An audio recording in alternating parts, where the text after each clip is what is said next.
Hay algo muy excitante en cómo se reconfigura un canon artístico a medida que el tiempo, el análisis y el contexto exponen a la luz o condenan a las sombras a distintos tipos de obra. Cuando en 2021 los Golden Joysticks nombró a Dark Souls como el juego definitivo de todos los tiempos, un título algo rimbombante, obligaba al mismo examen que, por ejemplo, la encuesta de Sight and Sound de 2022, nombrando a Jeanne Dielman de Chantal Akerman la mejor película de todos los tiempos, cuando 10 años antes este honor correspondía a Vértigo, de Alfred Hitchcock, y previamente a Ciudadano Kane, de Orson Welles. Nuestra perspectiva sobre el medio sigue mutando en formas contemporáneas que nunca podríamos haber imaginado. Es un síntoma de un medio que no solo está vivo, sino que nos refuerza a cambiar nuestras perspectivas. Como muchos otros, mi primera experiencia real con From Software fue a través de Demon's Souls, y como tantos más, lo abandoné nada más comenzarlo, llevándome la sensación de un juego torpe, obtuso, injusto e inconexo. Y digo que fue mi primera experiencia real porque ya me había encontrado previamente con From Software sin haberme dado cuenta, en juegos como la saga Echo Knight, atraído por mi constante curiosidad por los juegos de terror atmosférico. Ya conté mi experiencia a lo largo de 6 años para terminar Dark Souls. Entre eso y terminar Elden Ring, sentí la necesidad de hacer justicia y volver a Demon's Souls con una perspectiva más fresca y madura. La experiencia me ha llevado a replantearme mi propio canon. ¿Y si Demon's Souls fuese mucho mejor que Dark Souls?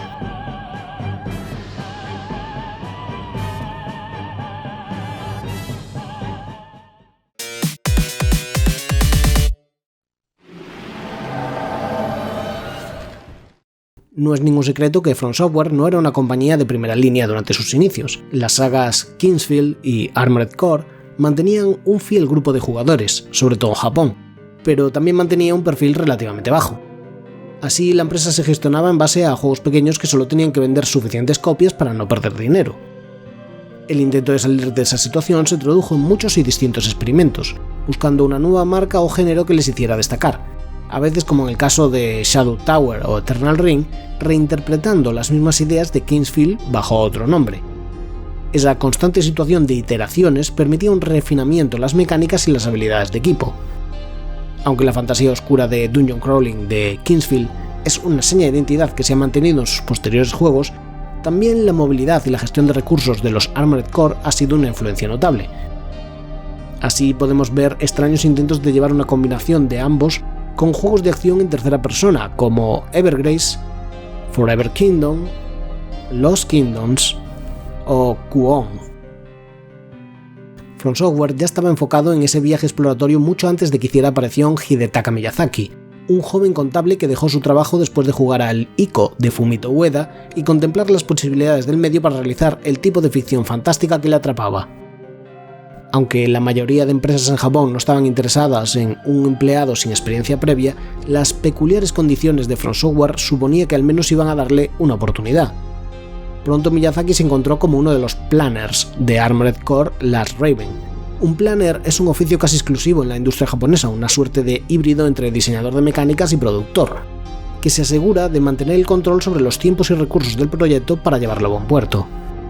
El resultado debió agradar en la empresa porque pronto se hizo cargo de Armored Core 4 como director, y con ello de un siguiente spin-off, Armored Core For Answer, donde debutaría un personaje llamado Patches.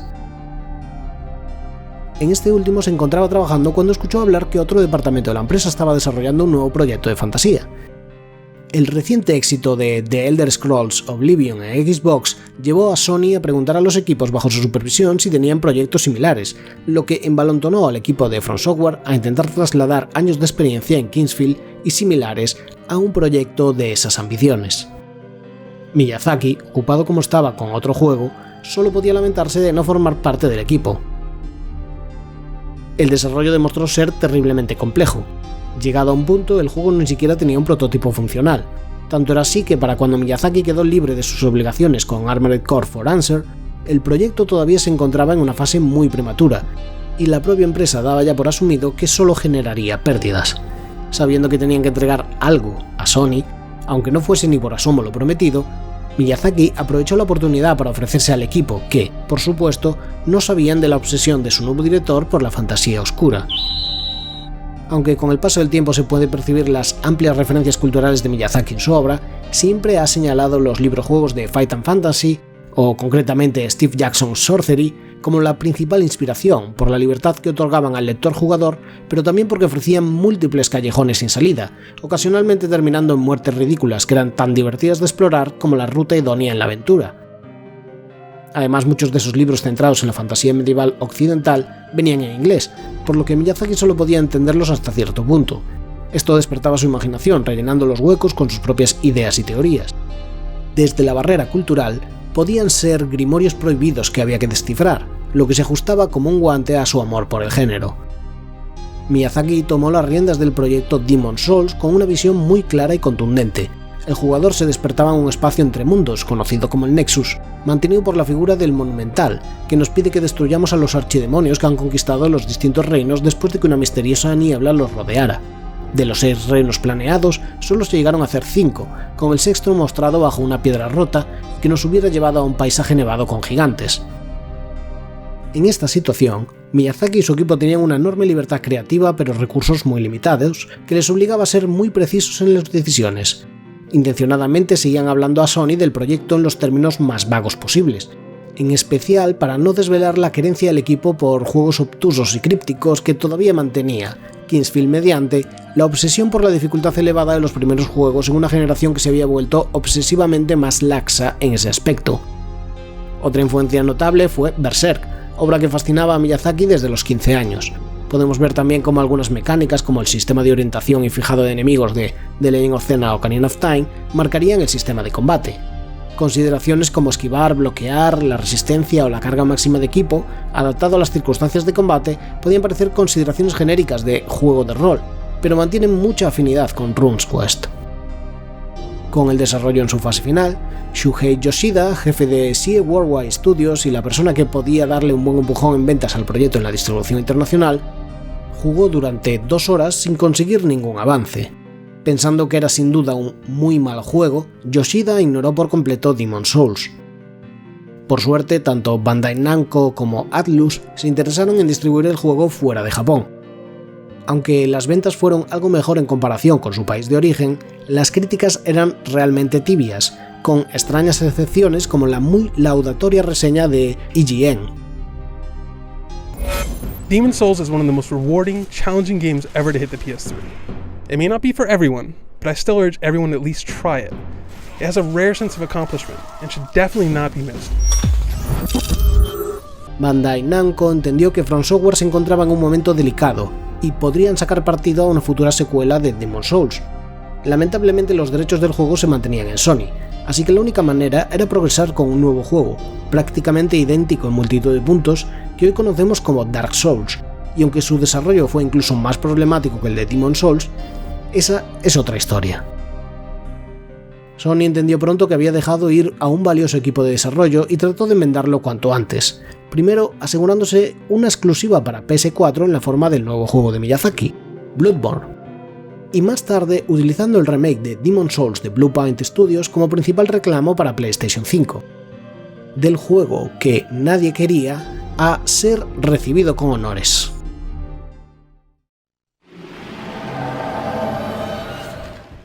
Como comentado en alguna ocasión anterior, mi primer encuentro con los Souls-likes fue a través de Demon's Souls.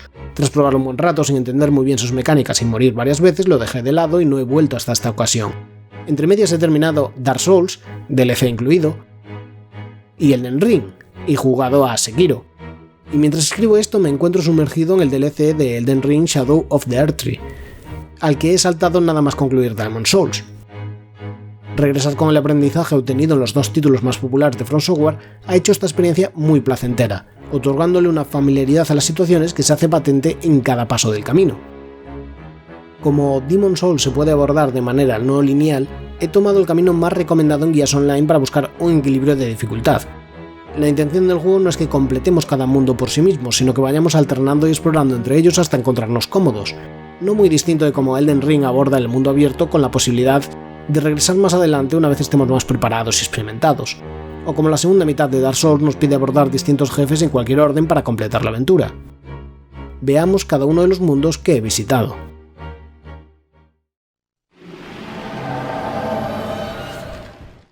Hay un pequeño tutorial donde el juego se decide a destruirnos con el demonio Vanguard, pero como ya dije, es probablemente una mala idea empezar con un escenario tan confuso. Aunque fuéramos capaces de derrotar al demonio, el dios dragón hace acto de presencia para matarnos inmediatamente. Despertamos en el Nexus, un puente entre realidades donde descansan otros guerreros como nosotros, bajo la protección del Monumental y la guía de la Doncella de Negro.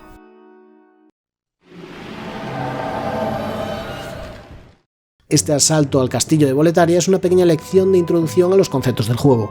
Los primeros enemigos en las escaleras de la puerta son débiles, pero pueden pillarte de imprevisto. También dejan tras de sí hierba curativa, lo que es un recordatorio de que siempre puedes volver aquí a recuperar un recurso básico. Por supuesto, la puerta principal está cerrada y nos toca un largo rodeo. Poco a poco el avance se va convirtiendo en todo un asalto, lidiando con las líneas de defensa del castillo.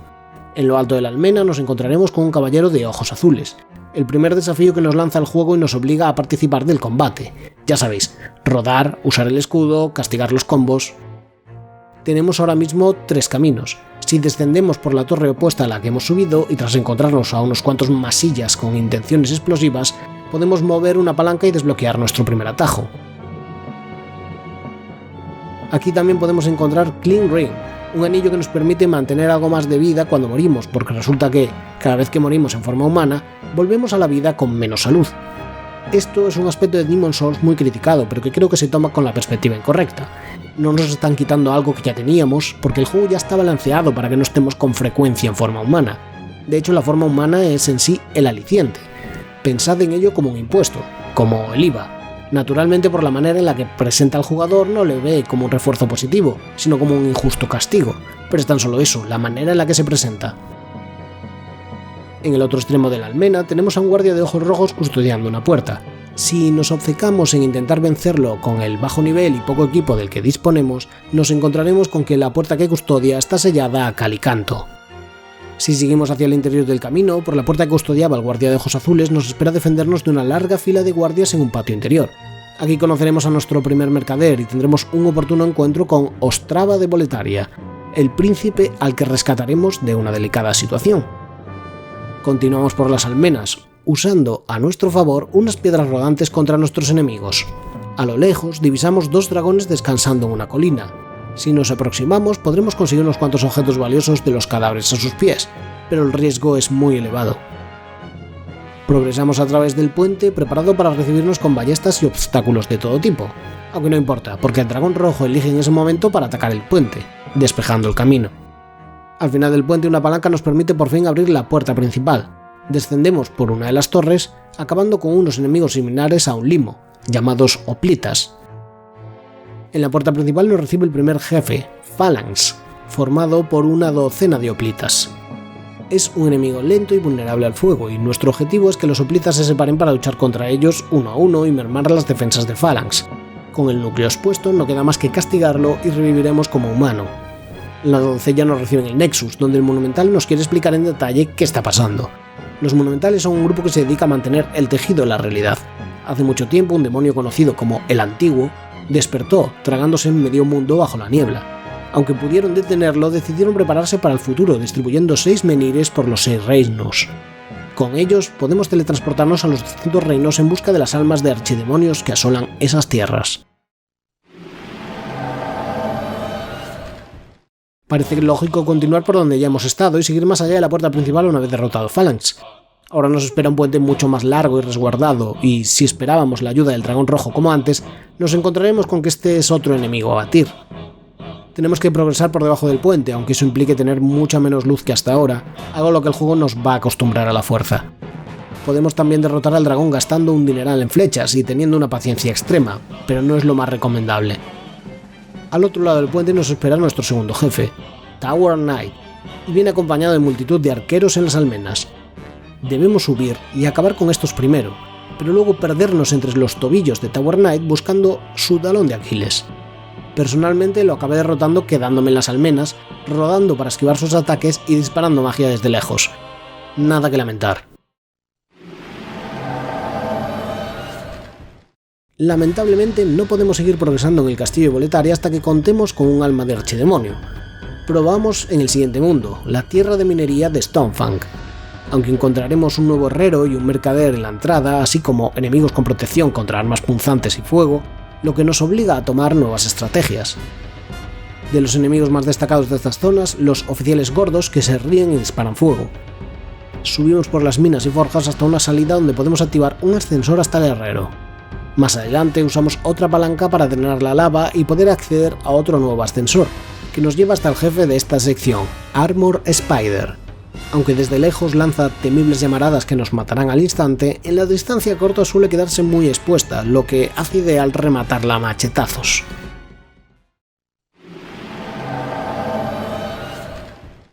Antes de proseguir por las minas, exploraremos los otros niveles iniciales de los mundos que aún no hemos visto.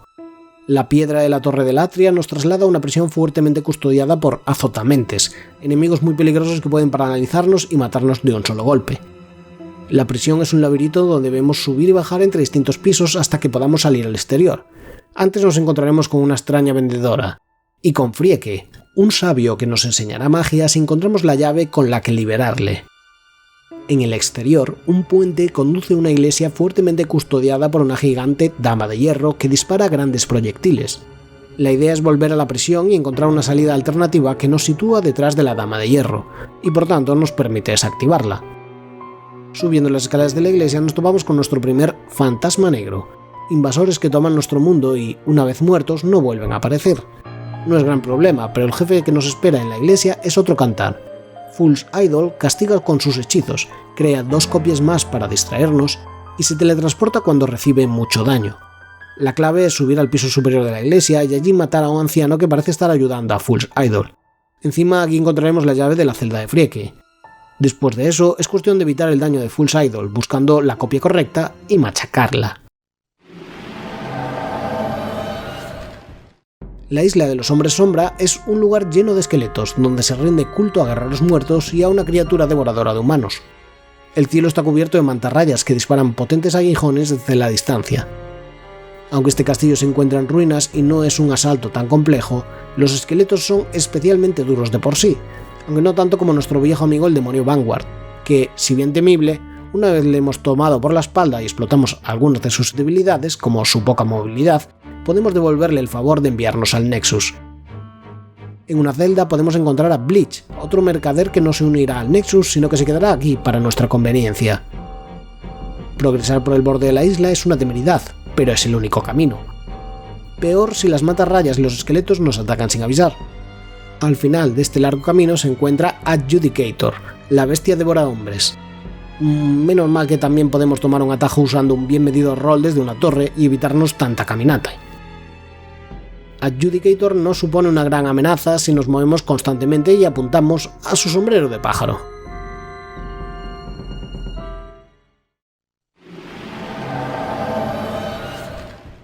El último mundo que nos queda por conocer es conocido como el Valle Húmedo, cubierto de veneno, excrementos y la plaga.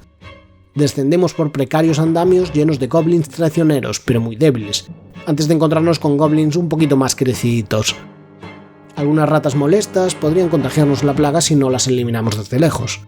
No es un recorrido muy difícil, pero sí requiere mucha calma y no dejarse abrumar o caerse desde las alturas. En las profundidades nos espera Lichmonger. Desde lejos nos puede disparar y cubrirnos por completo de sabandijas que nos irán quitando la vida poco a poco. Pero de cerca, salvo un ataque en forma de berrinche, no tiene mucha forma de defenderse. Mucho menos si nuestra arma provoca daño de fuego. Este nuevo descenso por las minas va a ser toda una aventura. Tras derrotar a la araña se abren 2 caminos. A la izquierda, vagones explosivos, un oficial gordo y un ascensor. A la derecha, una caída que resulta ser un atajo para el jefe de esta sección, pero que requiere tal precisión de salto que ahora mismo no es una prioridad. Salimos a un río de lava donde nos espera un tal Patches la hiena. Este buen samaritano nos ofrece un tesoro debajo de un bicho gigante que nos matará si no lo matamos nosotros. Por supuesto, no es todo tan fácil, el bicho explota a lo grande cuando lo derrotamos. Seguimos el serpenteante descenso hacia el lecho del río y acabamos en un entramado de cuevas en la oscuridad, con más de esos bichos explosivos en nuestro camino. La costa del río de lava se abre más adelante en otro pequeño túnel por el cual descendemos hasta un lugar lleno de huesos. Al otro lado de la niebla, un templo custodiado por un demonio de fuego, Flame Lurker.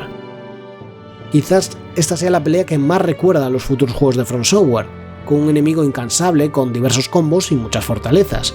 Solo es levemente débil a la magia, pero por lo demás, mientras jefes anteriores y posteriores en este juego tienen más una dinámica de puzzle más que de combate complejo, aquí el diseño parece pedirnos explícitamente que nos centremos en esquivar y atacar. La llama de Flame Lurker extinguida nos permite adentrarnos aún más en el templo subterráneo. En su interior, un dios dragón renacido con el que tenemos que jugar al escondite entre los pilares y despejar el camino de obstáculos para llegar a 2 ballestas gigantes y disparar al dios dragón. No hay mucho más salvo acercarse a él, con cuidado de que ese aliento no nos dañe, y rematar la faena. Así hemos completado nuestra primera zona y conseguido el primer alma de archidemonio.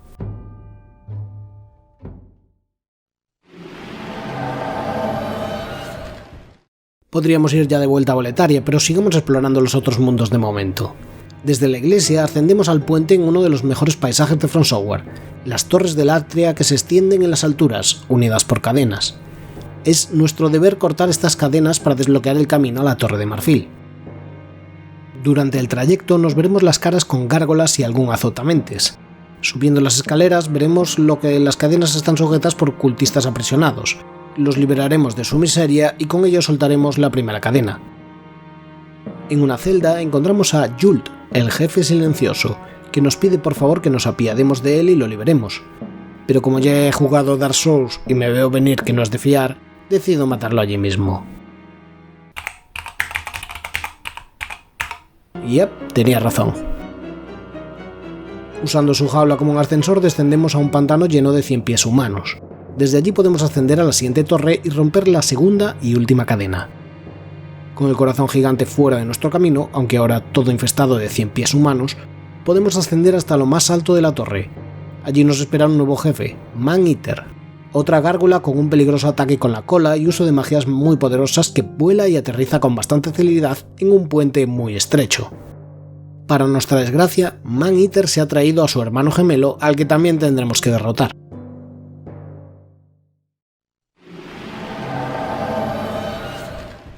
Tras Adjudicator nos adentramos en el profundo templo de la isla, con Bleach en la puerta para ofrecernos algo de su mercancía. Nuestro primer obstáculo es una parca que invoca a peligrosos fantasmas en masa. Por suerte matar a la parca supone también matar a los fantasmas y recibir sus almas, lo que lo convierte en la mejor zona de farmeo del juego. Detrás del altar encontramos un mecanismo que nos abre una puerta y el camino a seguir, pero también está por aquí cerca Patches, frente a un agujero donde nos asegura que hay un tesoro. Acepto caer en su trampa porque aquí podemos liberar a otra víctima suya, el santo Urbane, que comercia con milagros.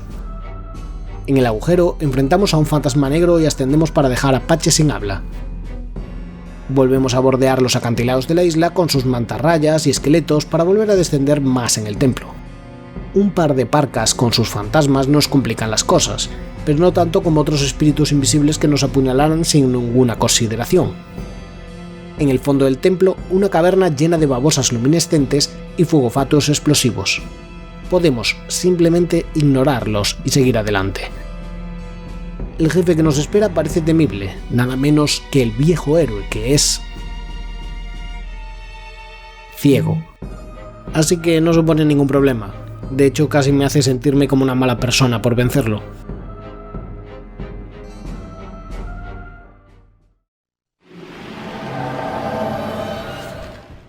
Pasadas las murallas del castillo de Boletaria nos encontramos con una plaza llena de cuerpos, cuervos picoteando y perros enjaulados. Aquí la semilla del Yharnam de Bloodborne.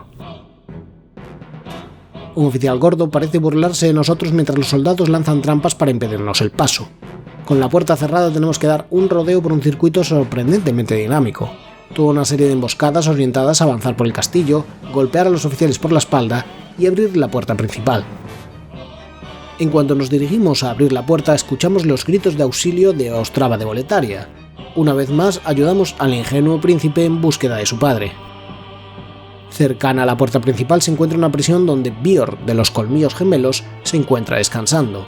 Se muestra agradecido por liberarlo y nos devolverá el favor más adelante. Si nos equipamos con el sombrero de un oficial y nos dirigimos a un callejón que termina en otra prisión, otro de los oficiales nos confundirá con un compañero y bajará unas escaleras para nosotros. Tras matarlo, comprobamos que tenía prisionera a Yuria, la bruja. Ella también pensará que somos un oficial mientras llevamos puesto el sombrero, pero una vez que nos lo quitamos se muestra muy complacida y venderá magias en el Nexus. Ante las bien custodiadas puertas de la Torre del Rey, un oficial se esconde tras la niebla. Con paciencia cargamos contra cada uno de los soldados en nuestro camino y atravesamos la puerta, solo para ver al oficial siendo asesinado por Penetrator, el jefe de esta sección. Por suerte no estamos solos. Bior de los Colmillos Gemelos se une entusiasmado a la lucha. No nos dura lo suficiente como para ser un enemigo de consideración.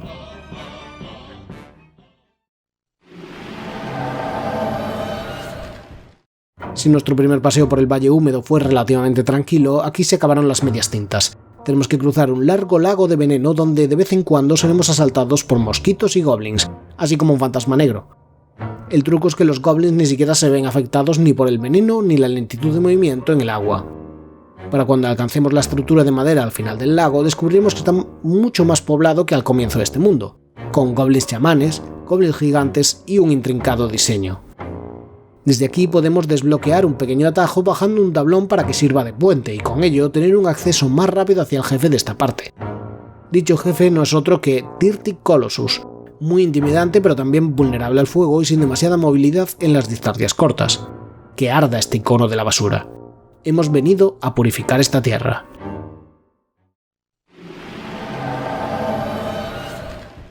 Nuestro último paso en las tierras de Latria es muy sencillo, subir las escaleras y derrotar al anciano monje que controla esta tierra. De camino solo tenemos que deshacernos de algunos 100 pies humanos y un par de azotamentes, pero al llegar al área del jefe nos encontramos con que no lucharemos con él, sino con un fantasma negro invocado. Cuando los servidores del juego aún estaban activos, esto significaba que el anciano monje podía invocar a otros jugadores, con el enorme peligro que esto supone, pues en el modo offline solo invoca a un guerrero con garras que no debería ser un peligro para cualquier jugador que haya llegado hasta aquí. Otra zona completada.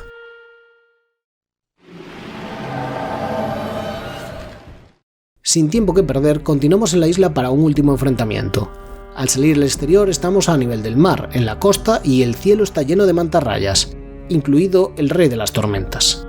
Con el bombardeo constante de aguijones, nuestro mejor recurso es correr por nuestra vida hacia pilares que nos pueden servir de cobijo.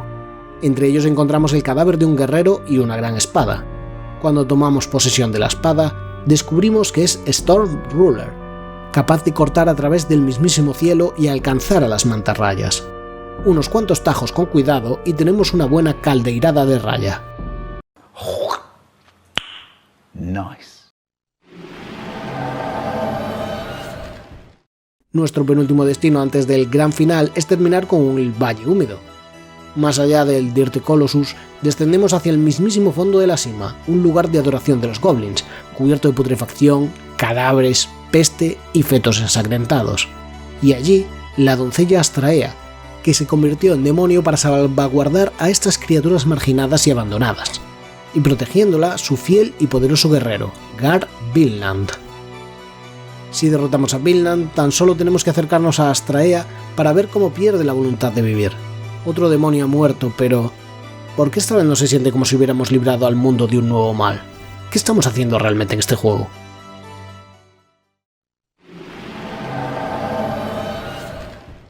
El gran final. Haced frente al viejo rey Aland, aunque debemos enfrentarnos a 3 fantasmas negros, los de los mejores caballeros en Boletaria que resultan ser los 3 jefes que hemos luchado en este mundo. Metas, el caballero de la lanza, sería Penetrator. Alfred, caballero de la torre, es Tower Knight. Y Longbow Ulan sería Phalanx. Tras una accidentada subida, nos encontramos frente a un último puente que, como no solo está ocupado por oficiales, sino que hace acto de presencia nuestro olvidado dragón azul. Podemos pasar corriendo y dejar que los oficiales se abrasen solos, pero una vez llegados al piso superior, el dragón volverá a reubicarse encima de la puerta que lleva al Salón del Trono.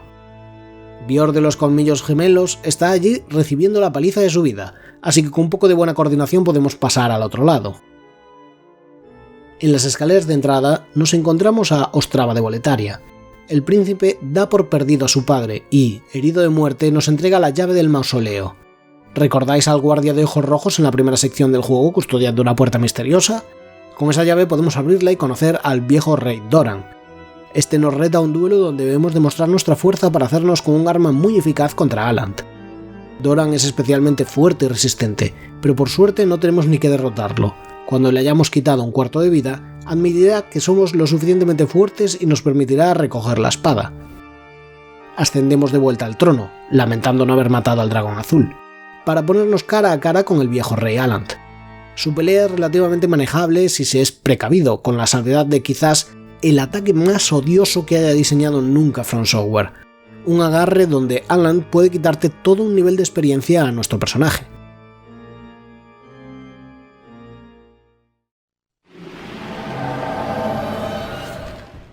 Derrotar a Aland supone acceder al fin del juego. Ya no podemos subir más niveles, por lo que la doncella en negro abre el portal hasta el Nexus hacia el antiguo, el dios con el que Rey Aland hizo un pacto para el control de la magia de almas. Un pacto cuyo precio estamos a punto de pagar. Entramos en las entrañas del antiguo para encontrar al verdadero Rey Aland, convertido en una patética monstruosidad. Lo que habíamos derrotado en Boletaria era un poderoso demonio impostor, pero el rey que condenó a su tierra también se condenó a sí mismo. Lo sacamos de su miseria, en lo que resulta un final mucho más patético y anticlimático de lo que podía esperarse de una narrativa así, lo que vendrá a ser habitual en futuros juegos de From Software. Podemos decidir marcharnos y que sea la doncella de negro quien ponga el antiguo de vuelta a su sueño eterno, o podemos matarla y convertirnos en un nuevo demonio al servicio del antiguo. Con este final malvado, el mundo entero se cubre de niebla y demonios. So the world might be mended. Demon's Souls es un juego hecho con la libertad de no tener que preocuparse por las ventas, mientras que el éxito de Dark Souls ha puesto a la compañía en un punto de mira de las grandes audiencias. Eso significa que incluso con su enorme éxito, se deben a la misión de apelar a un público más mayoritario. Por mucho que el discurso haya virado hacia la supuesta gran dificultad de los juegos, la realidad es que Elden Ring ofrecía muchísimas opciones que sus títulos previos para ser abordados en estilo de juego el que nos sintamos más cómodos. De hecho, Demon's Souls, en su concisión y simpleza, me ha resultado mucho más sencillo de lo que parecía.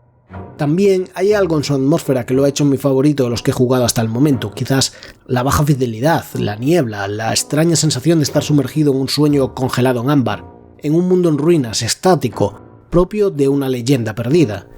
El barroquismo gráfico posterior es impresionante, pero el fondo del océano puede ser muy turbio comparado con un acuario pristino. Desde 1994, Jeff Vogel ha trabajado en juegos independientes desde su compañía, Spiderweb Software. Más de una veintena de videojuegos de rol y fantasía que han evolucionado desde el aspecto cenital de los Ultima a los juegos isométricos de Black Isle Studios. Mantenerse en pie durante tantos años con juegos que jamás han sido un éxito es un enorme logro. Una hazaña que Vogel explicaba en su conferencia para GDC en 2018. El truco de Spiderweb Software fue encontrar un nicho concreto, una burbuja de jugadores fieles e iterar poco a poco en cada entrega, reciclando recursos e ideas que, lejos de abaratar la percepción de los juegos, suponía un constante diálogo con sus jugadores. Cuando se establece un diálogo, también puede llegar a establecerse un lenguaje propio. Pensemos en cómo los WAT de Doom son, hoy por hoy, hechos por y para su propia comunidad, intercambiando ideas de diseño que específicamente se referencian entre ellas y suponen guiños que el profano puede no llegar a comprender del todo. Hoy damos por hecho gran parte del lenguaje de los Souls-like, incluso en juegos ajenos a From Software, o aparentemente en géneros distintos. Aquellos acostumbrados a juegos más casuales podrían no notar que una armadura más pesada en Demon's Souls supone un mayor uso de la resistencia, más lentitud de movimiento y menos posibilidad de esquivar un ataque. Pero hoy damos por hecho el fat rolling. Con esos esquives viene también los denominados iframes, los fotogramas de una animación donde el personaje carece de colisión por un instante y nos permite ser invulnerables por una fracción de segundo. Puede verse aquí la influencia de Ico en la manera en la que se busca comunicar las mecánicas mediante elementos intrínsecos a la jugabilidad. En otras palabras, aquí las animaciones, tanto de nuestro personaje como de los enemigos, tienen un peso determinado, un elemento de verisimilitud, son táctiles. Pulsar el botón de ataque contra un enemigo y arrepentirse en el último momento para esquivar no es factible. El input buffering de estos juegos nos obliga a estar comprometidos con cada decisión que tomamos una vez que da comienzo a la animación correspondiente.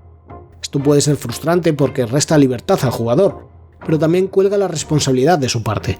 La decisión ha sido suya y, por tanto, tiene que tener consecuencias. aunque una filosofía de diseño novedosa en aquel momento, nos hemos acostumbrado a medida que su popularidad ha ido creciendo, pero no está exenta de sus propios problemas. Los combates basados en esquivar y castigar al contrario pueden volverse reiterativos, lo que a su vez ha movido a From Software a depender aún más de los iframes y de la animación, llegando a la paradoja del Elden Ring, donde muchos enemigos retrasan su propia animación de ataque para engañar al jugador y que se adelante con su esquive. En ese sentido, Demon's Souls es muy refrescante en sus peleas con jefes finales. Con las excepciones de Flame Lurker y Man-Eater, no estamos aquí ante combates al uso, sino a puzzles que nos piden que cumplamos ciertas condiciones para derrotar al jefe como es debido. No solo con sus debilidades naturales, sino explorando, huyendo o siendo más inteligente. Esa idea de que los enfrentamientos sean menos un combate de igual a igual y más una manera de inclinar la balanza a nuestro favor es algo que se ha perdido por completo a medida que la saga se ha popularizado por su presunta dificultad. Pero no hay un solo elemento aburrido o carente de ingenio en este plantel de jefes finales, algo que no puedo decir de otros proyectos más ambiciosos que no han seguido esos pasos. La gestión de recursos, más acusada aquí que en otros RPG previos, le da ese halo de survival horror. Si bien los nuevos Souls-like toman el uso de frascos limitados de Dark Souls, aquí podemos recolectar varios tipos distintos de hierbas a base de farmear enemigos en las puertas de Boletaria, una idea que volvería algo más limitada en Bloodborne. No es tan generoso en el sistema de mejoras de armas, donde dependemos de varias rutas diferenciadas que requieren de distintas piedras, todas con varios niveles, para restringir la evolución a ciertos lugares concretos. Incluso las lagartijas brillantes que se escabullen por el mapa en ciertos momentos y garantizan al menos una de esas piedras, pueden llevarnos a situaciones de nulo progreso. En contraposición, Elden Ring no requiere distintas rutas para las mejoras de armas, dependiendo del mismo tipo de piedra, y su reciente DLC es especialmente generoso con estas piedras. No resultaría tan notable si no fuera porque estos juegos tienden a darle mucho menos peso a nuestra subida de nivel como personaje, requerimiento común en todo RPG que se precie de serlo, que a la subida de daño de nuestra arma. Pero el elemento que más destaca en retrospectiva de Demon's Souls es la división de sus escenarios. Nuestro trayecto está marcado desde un punto de control al siguiente, que normalmente aparece tras derrocar a un jefe. Esto supone trayectos breves, pero que nos obligan a recorrerse en su totalidad cada vez que perdemos frente al jefe. Por suerte, aquí hacen aparición los famosos atajos propios de su diseño de niveles, quizás mucho más orgánicos y realistas en esta entrega que en muchas otras posteriores. Así, la naturaleza abierta de Demon's Souls no sigue esa lógica de Metroidvania por la que es popular Dark Souls, mostrando un único mundo integrado, sino 5 reinos diferentes que podemos abordar en distinto orden desde un hub central. En cierta manera, algo más propio de Mega Man, por ejemplo. Además, nuestras acciones dentro de cada reino tienen consecuencias en las llamadas tendencias. Derrotar a los archidemonios mejora la tendencia de ese mundo hacia el blanco puro, aunque matar a ciertos NPCs nos llevará en caída libre hacia el negro puro. Ganar o perder cuando somos invadidos tiene un efecto similar, y morir manteniendo nuestra forma humana, es decir, usando el total de nuestra barra de vida, también penaliza, lo que desincentiva su uso. Las tendencias implican que los mundos tengan pequeños cambios, como que se abran puertas, o que tengamos que enfrentarnos con más enemigos y más duros, pero que a cambio dejarán más experiencia. Nada de esto se explica en profundidad y confunde muchísimo cuando logras terminar un mundo con pura tendencia blanca, lo que supongo que busca aumentar su rejugabilidad en futuros jugadores. Si bien distan mucho, estas tendencias me traen a la cabeza el magnífico Off, quizás uno de los juegos indies más oblicuos que he jugado, donde nuestro objetivo es recorrer, aunque de manera lineal, varios mundos para purificarlos, algo que, como el juego poco a poco revela, no necesariamente es algo bueno, dado que volver sobre esas zonas implica encontrarse con nuevas pesadillas. Aunque se diga mucho que los juegos de From Software son intencionadamente crípticos, lo cierto es que tienen una dependencia no muy diferente a la del primer The Legend of Zelda, que, popularmente, Miyamoto basó en la idea de que los niños que jugaran intercambiarían información y secretos entre ellos, desvelando el juego poco a poco. Miyazaki atribuye esta idea de interdependencia a una anécdota personal donde se vio involucrado en un atasco en la carretera, cuando un coche parado en la nieve necesitó la ayuda de la fila de los coches tras de él para subir una montaña nevada y regresar a casa. En Demon's Souls esto se traduce en las invocaciones de otros jugadores para que nos asistan, pero también con la posibilidad de que nos invadan y ataquen. También el notorio sistema de mensajes tan adelantado a su tiempo si tenemos en cuenta que las redes sociales aún se encontraban en su infancia y tenían que lidiar con mensajes que solo existían para tomarle el pelo a extraños. Por último, la posibilidad de ver fantasmas que recrean los últimos 10 segundos de vida de otro jugador ponía de manifiesto la cadena de transmisión de la información. Cuantos más jugaran y más murieran, mejor jugaríamos todos, aprendiendo de errores propios y ajenos. Y con todas estas innovaciones puede decirse que Demon's Souls sentó las bases de lo que aún sigue siendo el género hoy, con cambios específicos en cada título, pero la sensación de que se está experimentando y remezclando sobre un modelo particular, asentado para siempre en este pequeño y modesto título por el que ni su propio equipo tenía esperanzas. Cada vez que estos días, jugando a Shadow of the Erdtree, observo la misma animación de abrir las puertas, tanto como encuentros de enemigos que me recuerdan a situaciones idénticas en Demon's Souls, sonrío. Porque esta es la enseñanza que pretendía transmitir Jeff Vogel. Esto es lo que ha puesto a From Software en lo más alto. Refinar, una y otra vez, aquello en lo que crees hasta que algún día encuentres el público que te mereces. En ese proceso también se ha creado su propio lenguaje. Todo jugador actual de los Souls-like se espera una emboscada cada vez que un objeto brillante en la lejanía llama su atención, así que los diseñadores tienen que inventar nuevas y emocionantes maneras de sorprendernos. Jugando a Shadow of the Erdtree, he pensado en cuánto se puede perder el jugador novato de los particulares chistes privados que presenta su diseño, la manera en que el diseñador y jugador se encuentran en un constante toma y daca, buscándose las cosquillas mutuamente. Este es el verdadero espíritu de los Souls y lo que los mantiene tan frescos en cada entrega, que hemos aprendido a hablar el mismo idioma.